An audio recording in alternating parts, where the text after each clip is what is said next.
Nitong 2024, nakapagtala ang Baguio City Police Office ng humigit 1,000 vehicular traffic incident sa lungsod ng Baguio.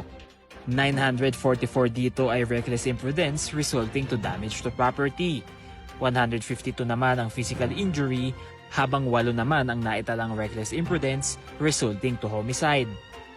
Ayon sa BCPO, human error ang pangunahing sanhi ng mga insidente. At ngayong 2025, kaliwat ka ng vehicular traffic incident ang naitala sa iba't ibang kalsada sa Baguio. Sa datos ng BCPO, sa unang 4 na buwan pa lamang ng 2025, pumalo na ng 314 ang vehicular traffic incidents. 262 rito ay reckless imprudence resulting to damage to property. 48 ang physical injury at 4 na ang naitalang kaso ng homicide. Mapapansin din sa datos na mas malaki ang bilang ng mga motor vehicles kung ikukumpara sa mga motorcycles. At ngayong Mayo, patuloy ang pag-akyat ng bilang ng vehicular traffic incident sa lungsod na umabot na ng 375. Mas mataas kung ikukumpara sa datos nitong Mayo noong nakaraang taon. At ayon sa BCPO, human error pa rin ang pangunahing sanhi ng mga naturang insidente. 95% ay human error. But of course, human error does not necessarily mean that it is an individual failure. Human error is also affected by the environmental factors like the infrastructure, the road conditions, the weather conditions. It affects also the skills of the driver. Kasi kahit gaano kagaling ang driver, with these factors, magkakaroon talaga ng human error.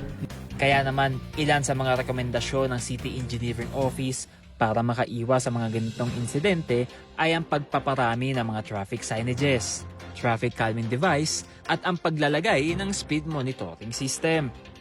Kung sakaling we will be needing more signages, yung mga visible signages along these areas, then we will include that in the planning.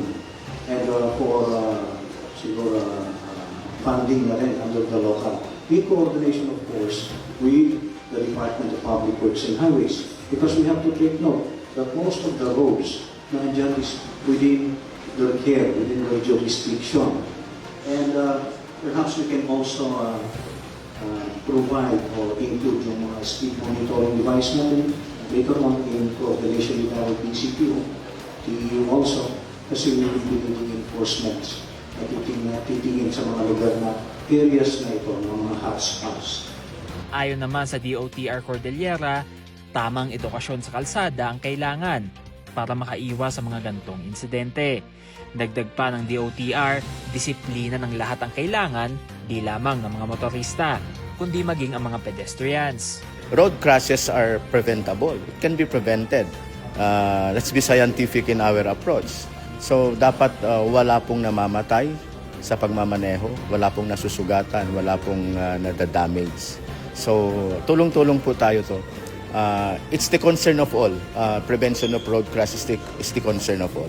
Hindi lang ang local government unit, hindi lang ang DOTR, kundi lahat po. Kasi lahat po dito involved hindi lang yung may mga sasakyan, pati pedestrians.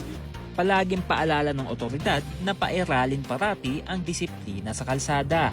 Gayon din ang tamang asal sa pagmamaneho dahil ang mga ito ang dapat taglayin ng mga motorista nang sa gayon ay makaiwas sa alinmang insidente sa tuwing tayo ay babiyahe.